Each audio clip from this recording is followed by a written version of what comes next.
Today I'm going to be taking a look at a watch from a micro brand that is new to me. It's a very interesting, classic kind of racing inspired chronograph. Very cool colors on this watch, and I think pretty good package overall, so let's take a closer look. Just as a disclaimer, the brand did send me the watch to review for free. I don't have to send it back. I don't have to, thankfully, pay for the watch either. And all they asked for is for me to do an honest review on it. They don't have to review the footage. They don't have any say of what's in the review. So these are all my own opinions. So take that for what you will. So we have a diameter of 39 millimeters, lug to lug of 45.2, height of 13.3, and a lug width of 20 millimeters. Some other general specifications for the watch, we're going to have a Seagull ST 1901 movement beating away in here. Of course, the classic Venus-based hand-wound mechanical chronograph that you see at this price point, under $1,000 pretty much every time. It looks good, a lot of three-dimensionality to it. One thing to note too is apparently the watch is fully assembled in France, so of course the movement probably comes already put together, but the rest of the watch is put together in France itself. We do have a sapphire crystal on the front here, which is nice to see. There is a bluish AR tint on the watch, but it doesn't say whether it's on the outside or the inside. There is 50 meters of stated water resistance here with just a regular push-pull crown. We do have Supernova for all the hands and the indices here. Of course, just a regular 316L stainless steel watch. And lastly, it retails directly from the brand for $650. So starting off with the dial here, and I think there's a lot to love, and they did a lot to make it just kind of complicated, but still look pretty clean. We have a base blue dial pattern here, but it is executed in two main different ways. We have the circular inner dial here that is done in a vertical brushing, and then we have an outer concentric track to that, which is done in a circular brushing. So these kind of just play against each other, go dark when the other goes light. They have different light plane moments to them, and it's just a very dynamic dial because of that, and I think executed fantastically. We then, continuing on from that blue theme, have a kind of sunken sub-seconds here, which is the main seconds of the watch. The one that's currently running is for the chronograph. The sub-seconds itself has this interesting concentric pattern that has a little bit of a sunburst pattern about it, which you can definitely tell from the silver one over here, has that same concentric sunburst pattern to it. So very much mirrored, very much of the same vein. You, of course, like I mentioned, sub-seconds on the left, minute counter on the right for the chronograph. Looking at the markers, and we have a very interesting marker style here that I really haven't seen before. They are all hexagons, just in different sizes and shapes and orientations. The kind of main ones are, of course, all the full markers, kind of on the three markers here and the two at the top there. We, of course, have the smaller, more stout ones for the sub-dials. I'm glad they didn't cut them off or omit them in any way. And then at 12 o'clock, we have this more interesting marker, which is a much fatter version of that hexagon shape with the 3 stars there on the left-hand side, which is kind of like a Depancel trademark, kind of earmark, stylistic logo for the brand. It's a much larger and, for lack of a better term, just fatter marker than everything else around it, so I do think it stands out a little bit. Of course, do have this more brown-leaning, vintage-style Lume signature for all the hands and the indices. I'm not a huge fan of that, but as long as you put it on something like this, which is a nice brown strap, you can pull out those tones and make it work. Of course, do have this like blue, brown, orange, stylistic 70s, 80s kind of flair to the watch anyway. So as long as that doesn't bother you in any way, it does work here, even though it maybe not be perfect execution, or I'd rather have them use a silverish white tone to match what is already on the dial. We have just very classic thin pencil style hands, simple, out of the way, very legible, which I like to see. And really not much else to write home about here. Very simple text, just the brand name there at 12 o'clock, and Moto Racing Instrument at 6, which I don't mind that. I think it actually is a kind of cool thing to write down. Basically, you're not writing what the water resistance is or the power reserve or the movement in it. You're just saying what the watch is inspired by and adding some text that balances out the watch dial without being overly frivolous, in my opinion. Interesting thing to note is they did a combination of a pulsometer and a tachometer in the scale on the outboard here. You have the pulsometer just up to this like about 15-minute marker, and then the tachometer takes over completely. It's an interesting thing. On the website they mentioned, oh, you can take the pulse of the driver. Nobody's doing that. You know, I mean, I don't even know of anyone who's ever taken their pulse regularly with the watch anyway. So it's a little bit of an odd thing. Maybe not the most practical or sensible thing to have on the watch, and maybe just something they wanted to do because they wanted to be different. But I do think that could be omitted because it doesn't really make perfect sense. And before we move on to the rest of the dial as well, I just wanted to note, when you reset the chronograph hand, it doesn't align perfectly straight. So it could be more of a QC thing than something that's completely wrong with the watch itself, but that is just something to keep in mind. So taking a closer look at the watch here, we can see, of course, all the beautiful detail that starts to come together. Of course, what really shines to me is this beautifully brushed dial. The midsection really stands out. I think vertical brushing is very, very powerful on a watch dial. It can hold a lot of depth and look good in, honestly, most situations at most price points. And then you have this more concentric circle brushing on the outboard, which doesn't have as much immediate impact as the middle dial does, but it does come out at certain angles, it does contrast well against the middle dial, and it still is executed very well. I love how they did the brushing here. Sub dials, of course, have that concentric circling I mentioned. They're sunken down into the dial. They have a little bit of a metal ring surrounding them to get a little bit of capture of light play and just attention to that part of the dial itself. I think it looks nice. I think it's done well. The hands aren't done too badly for those as well, which is nice to see.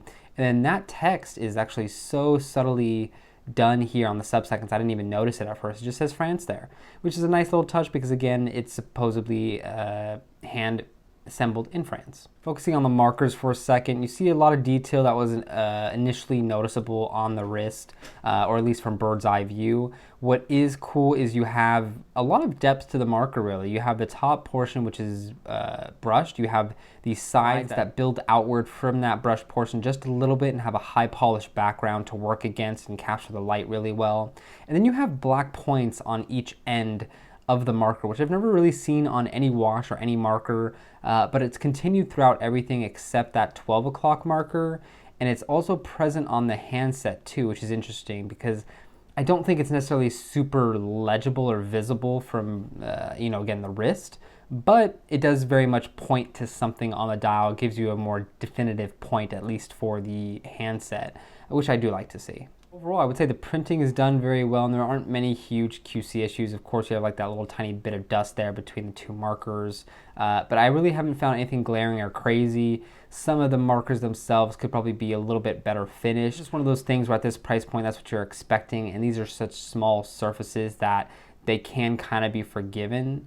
If you look at the handsets by comparison, they're actually fairly clean and cleaner than most hands I have seen at this price point, which is nice. Especially the painted seconds hand, which has done this beautiful glossy looking lacquer with the bent hand.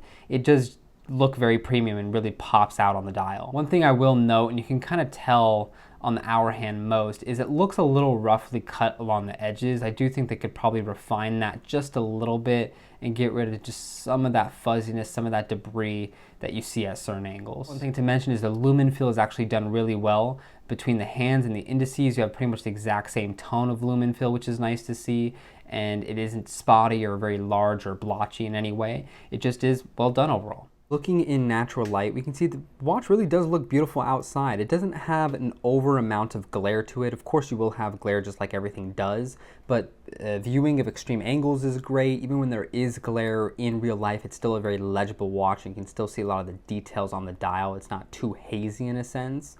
The blue tones are really deep, rich tone. The orange accents pop beautifully in the shade. It is just both legible and beautiful. Moving into natural light, then we see more of the finishing on display. You can see those brushed elements pop out much more on the dial. You can see more shades of blue rather than just the dark tone to it. Of course, the glare pretty much goes away completely, and it is just a beautifully legible and dynamic dial. So moving on to the case of this watch, and while maybe not the most exciting or initially interesting points about the watch, it's actually executed pretty well in my opinion, especially because of how it, at least on the wrist, hides the crazy thickness of that classic Seagull movement. So first and foremost, we have a relatively simplistic case. We have circular brushing on the top of the lugs, a beautiful chamfer here that goes along the entire side of the case, which is really well done.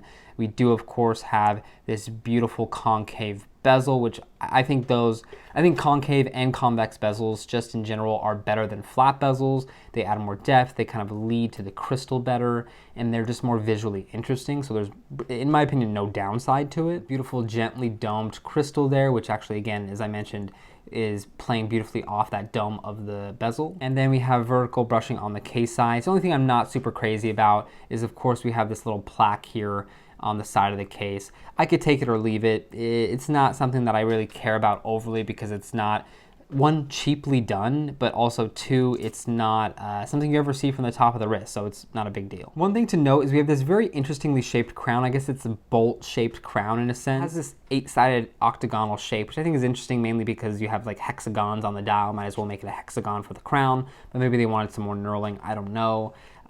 It actually isn't that bad to grip. It's not hard to grip at all. The winding action of this is beautiful. The setting action of this is beautiful.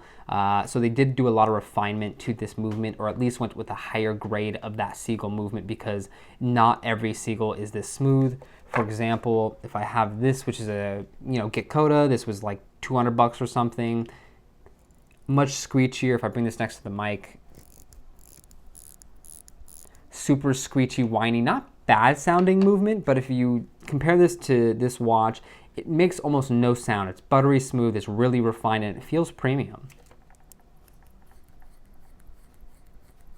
I don't even think the mic would have picked up noise on that one. So again, really nice job on kind of movement selection or kind of quality control on the movement. One thing to note is the watch starts and stops actuation for the chronograph beautifully. It's a nice, very classic column wheel chronograph mechanical thud feeling, but the reset leaves you a little bit wanting. It's very soft and mushy in a sense. It's not clicky, it's not feedbacky at all really.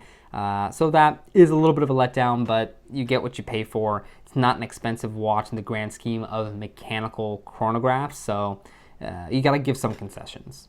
Looking at the side of the case in general for a second, this is where a lot of the beauty is done. If you compare this back to, like, let's say this chronograph, which is using the same movement and is around the same thickness, you have a lot of the height concentrated in the case back and the crystal in a very thin appearing mid case, but sometimes that doesn't translate well on wrist. Sometimes you get a little bit of loft, a little bit of height that you wouldn't want otherwise. It feels a little bit top heavy or a little bit tall. Whereas when you have this case shape, which is very bulky along the mid case, but super thin on the case back and not much height in the crystal, it feels initially thicker, but it wears so much more conformed to the wrist, so much more close to the skin, that it ends up not feeling very thick at all and feels really nice on wrist. One thing I would say is, like, if you compare this to, let's say, a Studio Underdog, which is a very similar price point, I think this case shape, 10 out of 10, is much better wearing than that one on the Studio Underdog. That one feels a lot more like the money went into the dial and not the case. It's very simplistic, it wears very tall. This one wears its height well. Looking at the case back for a second, very simple, classic. You have this brush style to the case back, and of course the classic Seagull movement on display, which again, I think looks fantastic. You get a lot of gears. You can of course see the actuation of the chronograph itself. So that's always fun to see. Just seeing the inner workings of a watch and all the crazy kooky gears that go on to make these crazy machines. So I did discover a weird resetting issue. So you can see as I reset it kind of quickly after restarting it, it will reset slightly past the 12 o'clock marker and going further and further right each time I'm resetting it, which is a very weird phenomenon I haven't seen before. By comparison, if I let it go past the 30-minute mark, reset it, it starts to go back towards the 12 o'clock marker, more towards the left-hand side. And I did have to reset it quite a lot of times to get it to go fully back to kind of lined up perfectly, because it seems to not like to go left as much as it likes to go right. So it's kind of weird, because if you tend to use the chronograph, it's going to be going more and more left and right and eventually not really being lined up perfectly. So just keep that in mind. Of course, to note, this is not the original strap. This is a quote-unquote like vegan tree bark leather whatever by Colareb, which I think it just looks fantastic on the watch. It ties in with this almost like 70s racing feel, just strange, different texture on, color on, pattern, feel to the watch. This is the strap that originally came with the watch, which is well done. I would say the buckle's a little bit on the large side, but it's a beautiful grain of leather. It's very soft and conforming. I will say it's a little too padded for my taste. You can see it's very thin here along the edge and super thick. I just measured it, about 4.5 millimeters thick, where I usually like my straps around 3.5 to 3 really, for the most part. So it's one of those things where I don't love padded straps in general. This is no exception. but it kind of works here, especially if you have a larger wrist because you have a thicker base case. So this ties in well. But moving on to how this watch wears, earlier I was wearing this lovely Atelier Wen, or Tellier Wen, or however you want to pronounce it. It's a fun watch. And here we have it sitting on my 6.5-inch wrist, and as you can tell, it fits fantastically. One, it's under 40 millimeters, so that's always going to be great. Two, the lug to lug is super short, so it's going to fit on a large variety of wrists. If I move this up on my wrist, I have closer to a 6-inch wrist there, and it still fits perfectly with, you know, enough space on each side. So you're not really going to run into much trouble here. It is thicker, but like, again, from that down the barrel shot, it doesn't look thick at all. It wears its thickness very well. It feels comfortable on wrist. It doesn't look kind of thick from the top down point of view. It doesn't look like they have like a weird amount of heft anywhere on the watch. It just feels cohesive, feels right. And I think there's a lot of things contributing to that, from just the overall case dimensions, the large mid case, the fact that you have this domed bezel that gives you some of that visual heft taken away from the top down, the fact that you have so much depth built into the dial. There's a lot of little tricks here being used, and I think they're being used well.